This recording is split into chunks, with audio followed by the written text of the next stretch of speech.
Hello વિદ્યાર્થી મિત્રો, welcome to Shahmeen education. તો આ વિડીયોમાં આપણે ધોરણ 5 સ્વાધ્યાય પોથી ભાગ 3 તેમાં વિષય પર્યાવરણ એકમ છે 8 મચ્છર રોગો અને સારવાર તેના પ્રશ્નોનું સોલ્યુશન કરીશું. તો ચલો વિડીયોને સ્ટાર્ટ કરીએ. તો અહીં આપણને એકમ 8 આપેલો છે મચ્છર રોગો અને સારવાર. પ્રશ્ન 1 છે આપેલા વિકલ્પોમાંથી યોગ્ય વિકલ્પ પસંદ કરી ખાનામાં લખો. પહેલો પ્રશ્ન છે સચિનને ડોક્ટરે રિપોર્ટ જોઈ મલેરિયા રોગ થયો છે તેવું કહ્યું. તો કયો મચ્છર કરડવાથી મેલેરિયા થયો હશે? તો તેનો જવાબ આવશે એ માદા એનોફિલિસ મચ્છર. બીજો પ્રશ્ન છે તમારી આસપાસ પાણીના ખાડા ભરાયેલા છે, તમે શું કરશો? તો તેનો જવાબ થશે સી એ અને બી બંને. એટલે કે ખાડાને માટી નાખી પૂરી દઈશ, પાણીમાં ઓઇલનો છંટકાવ કરીશ. પ્રશ્ન 3 છે શરીરમાં હિમોગ્લોબિનનું પ્રમાણ ઓછું હોય તો કેવો ખોરાક લેવો જોઈએ?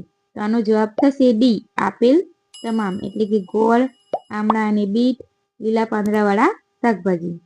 હવે આપણને આગળનો પ્રશ્ન આપેલો છે આપેલા રિપોર્ટ કાર્ડના આધારે પ્રશ્ન નંબર 4 થી 7 ના જવાબો લખો. તો અહીં આપણને રિપોર્ટ કાર્ડ આપેલો છે, તેના પરથી જવાબ લખવાના છે.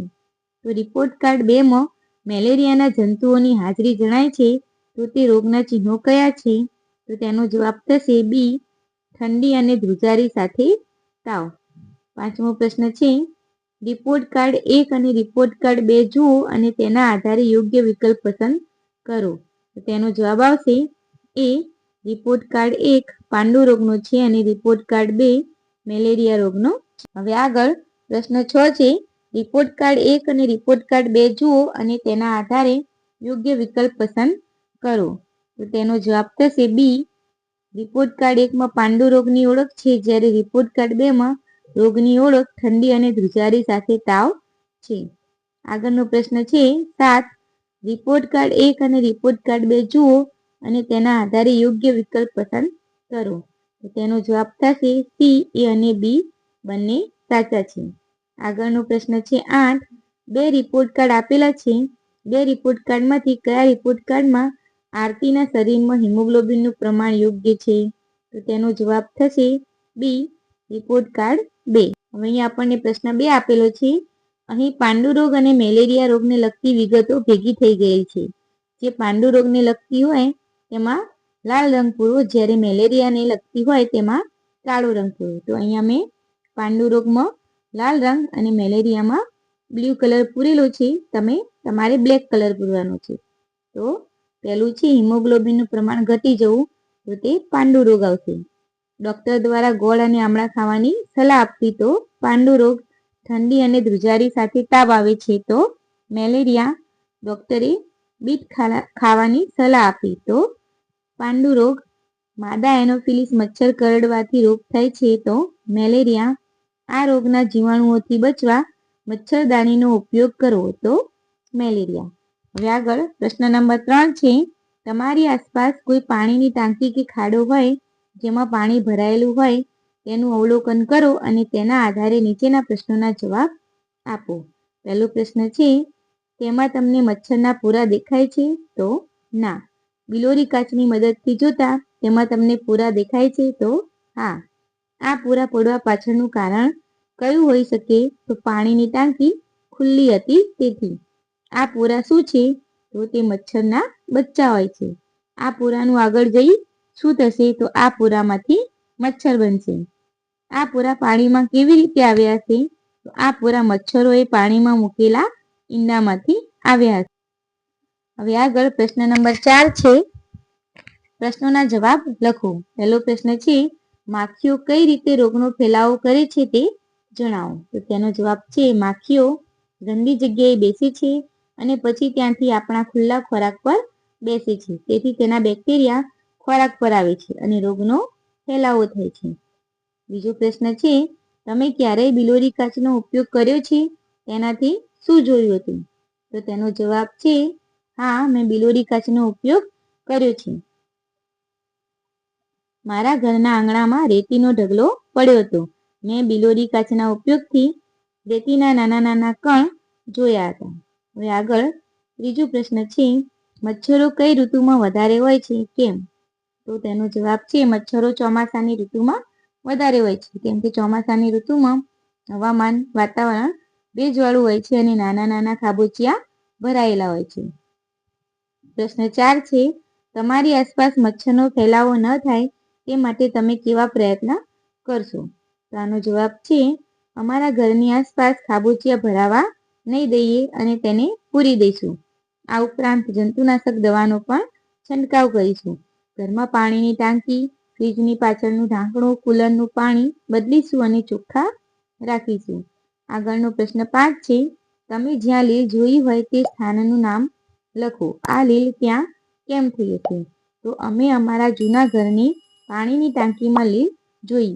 આ લીલ ટાંકી પાણીથી ભરેલી રહેતી હોવાથી તથા ખુલ્લી હોવાથી ત્યાં થઈ હશે. હવે આગળ 6થો પ્રશ્ન છે, મચ્છર દ્વારા રોગનો ફેલાવો થાય છે. આના વિશે તમારા વિચારો જણાવો. તો મચ્છર દ્વારા અનેક ગંભીર રોગનો ફેલાવો થાય છે. મચ્છર દ્વારા ડેન્ગ્યુ, મલેરિયા, ચિકનગુનિયા જેવા રોગો થાય છે. આથી આપણે મચ્છરોનો ઉપદ્રવ વધી ન જાય તે માટે સાવચેતી અને કાળજી રાખવી જોઈએ. હવે આગળ પ્રશ્ન 5 આપેલો છે, નીચેની પરિસ્થિતિમાં તમે શું કરશો? તો પહેલું છે, તમારી આસપાસ પાણીથી ભરેલો એક ખાડો છે અને તેમાં પૂરા પડેલા છે. તો તેનો જવાબ થશે, જો અમારી આસપાસ પાણીથી ભરેલો એક ખાડો છે અને તેમાં પૂરા પડેલા છે તો ખાડાને પૂરી દઈશું અને જંતુનાશક દવાનો છંટકાવ કરીશું. બીજો પ્રશ્ન છે, તમારા શરીરમાં હિમોગ્લોબિનનું પ્રમાણ ઓછું છે. તો તેનો જવાબ થશે, મારા શરીરમાં હિમોગ્લોબિનનું પ્રમાણ ઓછું હશે તો હું લોહ તત્વની ગોળી લઈશ અને બીટ, ગોળ, આમળા અને લીલા પાંદડાવાળા શાકભાજી ખાવાનું શરૂ કરી દઈશ. ત્રીજું છે, કુલરનું પાણી 1 વર્ષથી બદલ્યું નથી. તો જો કુલરનું પાણી 1 વર્ષથી બદલ્યું નહીં હોય તો હું તેને તાત્કાલિક બદલીને બીજું નવું પાણી ભરી દઈશ. હવે આગળ પ્રશ્ન 6 આપેલું છે, નીચેના રિપોર્ટનું અવલોકન કરો અને તેના આધારે નીચેની વિગત ભરો. તો પહેલું છે હિમોગ્લોબિનનું પ્રમાણ, તો 9 gm.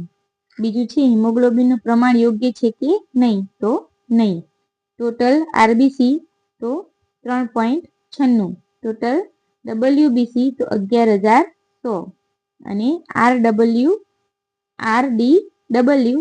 તો 15.80%. હવે આગળ છે પ્રશ્ન નંબર 7, નીચેનું વર્તન યોગ્ય કહેવાય કે નહીં?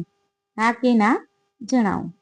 પહેલું છે, રમેશ જ્યાં પાણી ભરાયું હોય ત્યાં ઓઇલનો છંટકાવ કરે છે. તો હા. બીજું છે, તપનને મેલેરિયા થયો છે છતાં તે દવા લેતો નથી. તો ના. ત્રીજું છે, દીપેનના ઘરની પાસે પાણીથી ભરેલો ખાડો છે તે પૂરી દે છે. તો હા.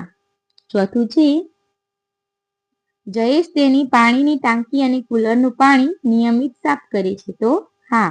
પાંચમું છે, અનિલ લીલા પાંદડાવાળા શાકભાજી ખાતો નથી. તો તેનું ના. હવે આગળ આપણને પ્રશ્ન 8 આપેલો છે, વિધાનોને ખરા કે ખોટા છે તે દર્શાવો. તો પહેલું છે, 12 મચ્છર એટલે પૂરા. તો તે સાચું છે. બીજું છે, મચ્છરનો ફેલાવો નર એનોફિલિસ મચ્છર કરે છે. તો ખોટું.